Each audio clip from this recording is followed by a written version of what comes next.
గౌరవ ముఖ్యమంత్రి హరీష్ రావు గారు ఎన్నిసార్లు చదివినా నేను ఒక్కటే మాట చెప్పదలుచుకున్నా.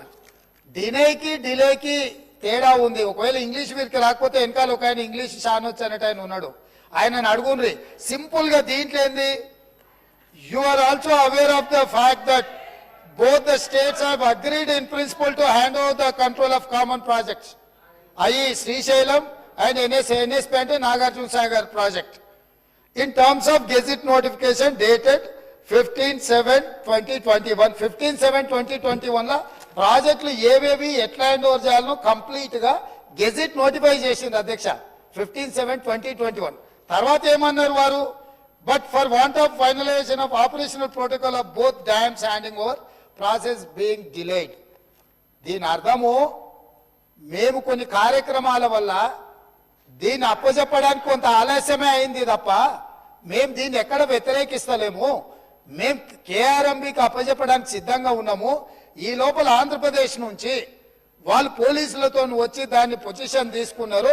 దీన్ని తక్షణమే మీరు పరిష్కరించండి అని చెప్పి మీరు కేంద్ర ప్రభుత్వానికి లేఖ రాసి డిసెంబర్ 1 నాడు 30 తారీఖు నాడు పోలింగ్ జరిగింది. 3 తారీఖు నాడు ఫలితాలు వచ్చినాయి. 1 తారీఖు డిసెంబర్ నాడు స్పష్టంగా ఆనాటి ముఖ్యమంత్రి మరియు సాగునీటి పారుదల శాఖ మంత్రి కల్వకుంట్ల చంద్రశేఖరరావు గారు, వారి ప్రిన్సిపల్ సెక్రటరీ, సాగునీటి పారుదల సెక్రటరీగా అఫీషియల్ గా వీళ్ళు లెటర్ రాసి ఇన్ని రోజులు ఇన్ని నీతులు చెప్తున్నాడు కదా, ఇన్ని రోజులు మా స్మితా సబర్వాల్ గారు ఈ రకమైన లేఖ రాసిండ్రు, మా ప్రభుత్వ విధానము అని ఎప్పుడైనా చెప్పినా ఈ రోజు ఉత్తమ్ కుమార్ రెడ్డి గారి లేఖ తీసుకొచ్చి బయట పెట్టినాక ఇప్పుడు మాట్లాడుతున్నారు ఏంది, అవును మా స్మితా సబర్వాల్ గారు లేఖ రాసిండ్రు, మా ముఖ్యమంత్రి గారి ఆలోచననే ఇది అని. ఇప్పుడు నేనేం అడుగుతున్నా అధ్యక్ష అంటే వీళ్ళ బాధ ఏంది అసలు? ఇప్పుడు అప్పచెప్పొద్దనా వద్దని మేము అన్నప్పుడు తీర్మానం చేసినప్పుడు చర్చలకు శశపిశలకు తావెక్కడిది? 100% ఈ ప్రభుత్వం ప్రతిపాదించిన ఉత్తమ్ కుమార్ రెడ్డి గారి సభలో ప్రవేశపెట్టిన తీర్మానానికి అన్కండిషనల్ గా మేము మద్దతు ఇస్తున్నాము. పదండి ఢిల్లీకి పోదాం కొట్లాడతామని వాళ్ళ నోటి నుంచి వస్తలేదు ఎందుకు అధ్యక్ష? అసలు వాళ్ళ నాయకుడు ఎందుకు రాలేదు, ఎందుకు ముఖం చాటేసిండు అంటే ఈ రోజు ఇక్కడికి వస్తే వీళ్ళకి ఎవరికి విలువలేదు అధ్యక్ష. పార్టీలో వీళ్ళ మాటకు విలువలేదు, మనుషులకు విలువలేదు. పార్టీ యజమాని ప్రతిపక్ష నాయకుడు వారు వచ్చి మాట్లాడాలి ఇక్కడ.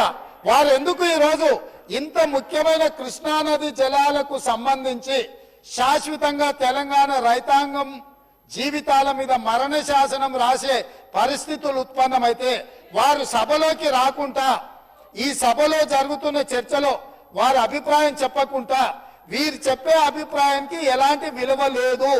వీళ్ళు ఎంతసేపు మాట్లాడినా ఈ మాటలకు ఈ చర్చలకు ఏ మాత్రము చట్టబద్ధత లేదు.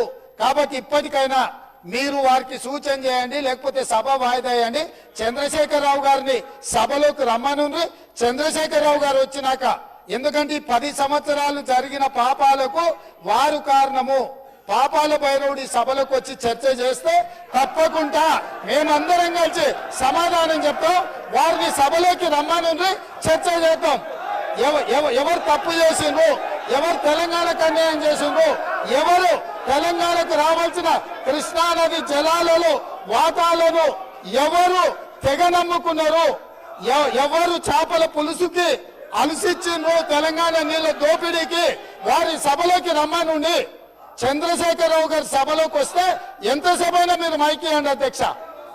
వారికి వీరికి ఏ అధికారము, ఏ హక్కు, ఏ అవకాశం లేదు. కాబట్టి చంద్రశేఖరరావు గారు ఈ సభలోకి వచ్చి వారు మాట్లాడితే ఇక వారు మాట్లాడడానికి ఏమీ లేదు, వారు చెప్తే వినడానికి కూడా ఏమీ లేదు అధ్యక్ష.